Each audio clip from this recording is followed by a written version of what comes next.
तुम्हारी यात्रा कैसी रही राहुल? और हमारे गुरुजी से मुलाकात हुई या नहीं? उन्होंने कोई संदेश भेजा है हमारे लिए कि नहीं?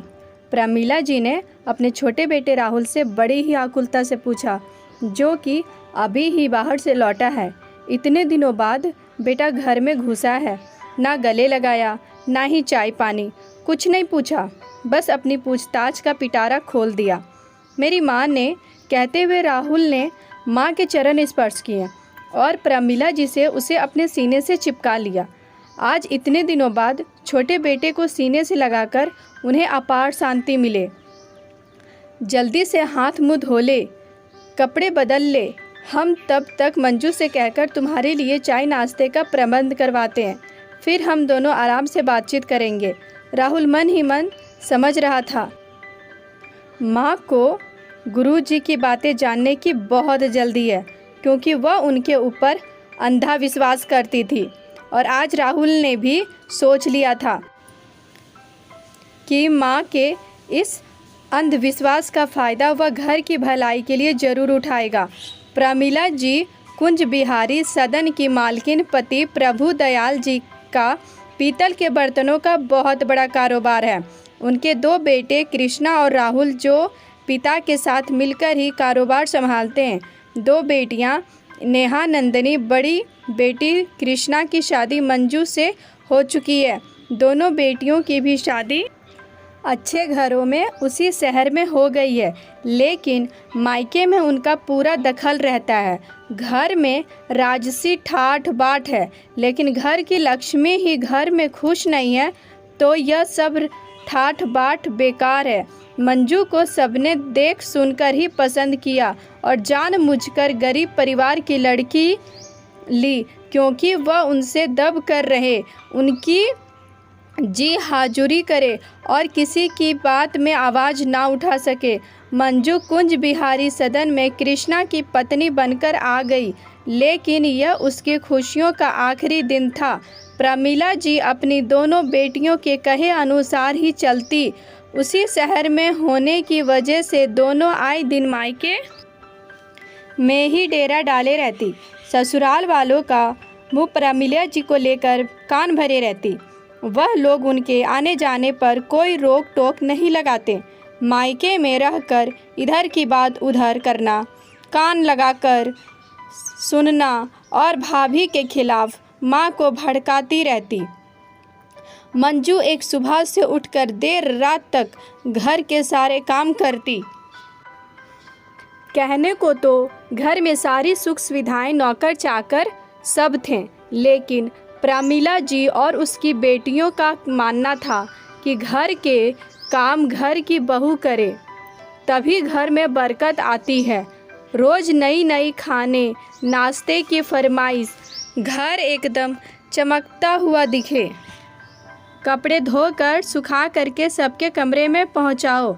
मंजू सारे काम खुशी खुशी करती, लेकिन जब उसे पति का साथ नहीं मिलता तो दुखी हो जाती, क्योंकि उसकी दोनों नंदें अपने बच्चों के साथ उसके कमरे में ही डेरा जमाए रहती, जिससे उसे पति से बात करने का मौका ही नहीं मिलता। दोनों बहनें बहुत चालाक थीं। उन्हें लगता था कहीं भाई की औलाद हो गई तो उनकी और उनके बच्चों की अहमियत कम हो जाएगी, इसलिए वह दोनों को दूर करने की कोशिश करती रहती। उस घर में अगर उसका कोई शुभचिंतक था तो वह सिर्फ उसका देवर राहुल था। पति कृष्णा को और ससुर को अपने कारोबार से ही फुर्सत नहीं मिलती, तो वह उसी से अपना सुख दुख देती। राहुल ने भी बहुत कोशिश की अपनी माँ बहन को समझाने की, लेकिन कोई असर नहीं हुआ, बल्कि उल्टा उसे ही सुनाती। कल की आई भाभी के लिए अपनी माँ बहनों के खिलाफ बोलने लगे हो, और तुम्हें भी उसके पास बहुत घुसने की ज़रूरत नहीं है। कल को लोग उसका भी गलत अर्थ निकालेंगे। बड़ी बहन इस नेहा ने आंखें नचाते हुए कहा, तुम लोगों के दिमाग में कचरा भरा हुआ है, इसलिए कुछ समझ में नहीं आ रहा है। आज जैसा करोगे आगे वैसा ही भुगतोगे, कहकर राहुल घर से चला गया और घर में कह दिया कि वह गांव जा रहा है। यह सुनकर प्रमिला जी बहुत खुश हुई, क्योंकि गांव में उसके पारिवारिक गुरु रहते थे। उन्हें वह बहुत मानती थी। उन्होंने फ़ोन करके राहुल से कह दिया कि गुरुजी से ज़रूर मिलते हुए आना। चाय नाश्ते के बाद राहुल ने माँ को बताया, माँ, आपके गुरुजी ने आपके लिए ख़ास संदेशा भेजा है। हाँ हाँ, जल्दी से बताओ। उन्होंने आपकी कुंडली देखकर कहा है कि बेटियों को ज़्यादातर मायके में रहना शुभ संकेत नहीं है। उन्हें उनके घर भेजो। शादी किस लिए की है? उन्हें अपनी जिम्मेदारियों को उठाने दो। अगर घर की लक्ष्मी ही खुश ना रहे, हर समय आंसू बहाती रहे, तो घर में बरकत नहीं आती। आती लक्ष्मी रूठ कर चली जाती है। कह कर राहुल चुप होकर माँ का मुंह देखने लगा। गुरुजी कभी झूठ नहीं बोलते। उनकी कही हर बात बिल्कुल सही होती है। यह मेरा खुद का अनुभव है।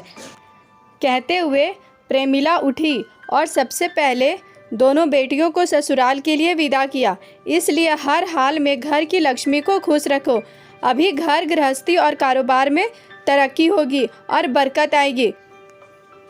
बुढ़ापे में सेवा बहू करेगी, बेटियां नहीं। इसलिए आज से अभी से बहू की कद्र करो, वरना इस घर के लिए और आपके लिए अच्छा नहीं होगा।